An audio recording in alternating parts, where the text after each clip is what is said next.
നമസ്കാരം. മലയാളി വാർത്തയിലേക്ക് സ്വാഗതം. ഇസ്രയേൽ ഹമാസ് യുദ്ധം അവസാനിപ്പിക്കാനുള്ള അടുത്ത ഘട്ട ചർച്ചകൾക്ക് തുടക്കമായി. ബന്ദികളുടെ മോചനം ഉൾപ്പെടെയുള്ള കാര്യങ്ങൾ ചർച്ചയിലുണ്ട്. അമേരിക്ക, ഖത്തർ, ഈജിപ്ത് എന്നീ രാജ്യങ്ങളിലെ പ്രതിനിധികൾ ഇസ്രായേൽ പ്രതിനിധികളുമായി ഖത്തറിൽ കൂടിക്കാഴ്ച നടത്താനിരിക്കുകയാണ്. ഹമാസ് നേരിട്ട് ചർച്ചയിൽ പങ്കെടുത്തേക്കില്ല എന്നാണ് റിപ്പോർട്ടുകൾ. എന്നാൽ അന്താരാഷ്ട്ര പിന്തുണയുള്ള അമേരിക്കയുടെ നിർദ്ദേശത്തിന് ഹമാസ് അനുകൂലമായാണ് നിലപാട് എടുത്തിട്ടുള്ളത്.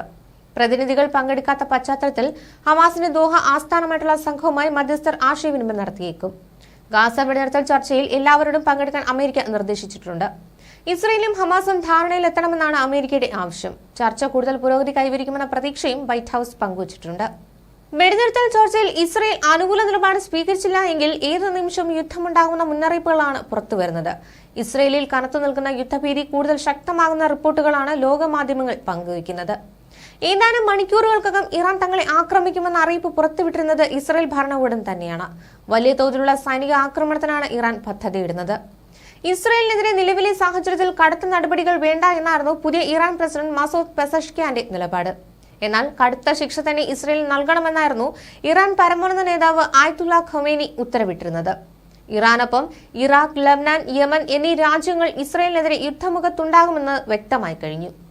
ഇറാൻ ഇസ്രയേലിനെ ആക്രമിക്കുന്ന അതേ നിമിഷം തന്നെ ഹമാസുകളും ഹിസ്ബുള്ളയും ഇസ്രയേലിനെ വളഞ്ഞ് ആക്രമിക്കുമെന്നാണ് റിപ്പോർട്ടുകൾ പുറത്തുവരുന്നത്. ഇസ്രയേലിനെതിരെ ഇറാന്റെ ആക്രമണ ഭീഷണി വർദ്ധിക്കുന്ന സാഹചര്യത്തിൽ അതീവ ജാഗ്രതയിലാണ് അമേരിക്ക. എബ്രഹാം ലിങ്കൺ സ്ട്രൈക്ക് ഗ്രൂപ്പിനോട് പശ്ചിമേഷ്യയിലേക്കുള്ള വിന്യാസം ത്വരിതപ്പെടുത്താൻ അമേരിക്കൻ പ്രതിരോധ സെക്രട്ടറി ലോയിഡ് ഓസ്റ്റിൻ ആവശ്യപ്പെട്ടിരുന്നു. ഇറാൻ ഉൾപ്പെടെ ഇസ്ലാമിക ചേരികൾ ഒന്നടങ്കം ഇസ്രയേലിനെ ആക്രമിക്കുമെന്ന ഭീതിയിലാണ് ലോകരാജ്യങ്ങളും രാഷ്ട്രതലവന്മാരും. മുന്നറിയിപ്പില്ലാതെ ഒരു ആക്രമണം ഉണ്ടായാൽ ഇസ്രയേൽ ആണവായുധവും രാസായുധവും ഒന്നുപോലെ പ്രയോഗിക്കുമെന്ന നിലപാടിലേക്കാണ് കാര്യങ്ങളുടെ ഭയാനകമായ പോക്ക്. പശ്ചിമേഷ്യയിലെ മുൻനിര ശക്തിയായ ഇറാൻ ഇസ്രയേലിനെ ആക്രമിച്ചാൽ ഇസ്രയേലിന് സംരക്ഷണമൊരുക്കാൻ അമേരിക്കയും ബ്രിട്ടനും ജർമ്മനിയും നീക്കം നടത്തുന്നുണ്ട്. ഇറാനും ഇസ്രയേലും തമ്മിലൊരു പോരാട്ടമുണ്ടായാൽ പശ്ചിമേഷ്യ തന്നെ ചാരകൂമ്പാരമാകുമെന്ന ഭീതിയിലാണ് ലോകജനത. അതിനിടെ ചാവുനിലമായി മാറിയ ഗാസയിൽ കൊല്ലപ്പെട്ട ഫലസ്തീനികളുടെ എണ്ണം 40,000 കടന്നു. 2023 ഒക്ടോബർ 7 ആരംഭിച്ച ആക്രമണത്തിൽ ഇതുവരെ 40,000-ലധികം പേർ കൊല്ലപ്പെട്ടതായാണ് ഗാസ ആരോഗ്യ മന്ത്രാലയം സ്ഥിരീകരിച്ചിട്ടുള്ളത്.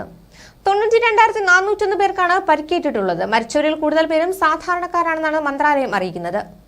കൊല്ലപ്പെട്ടവരിൽ കൂടുതൽ സാധാരണക്കാരാണെന്ന് പറയുമ്പോഴും മറ്റുള്ളവർ എത്രയെന്നത് വ്യക്തമല്ല.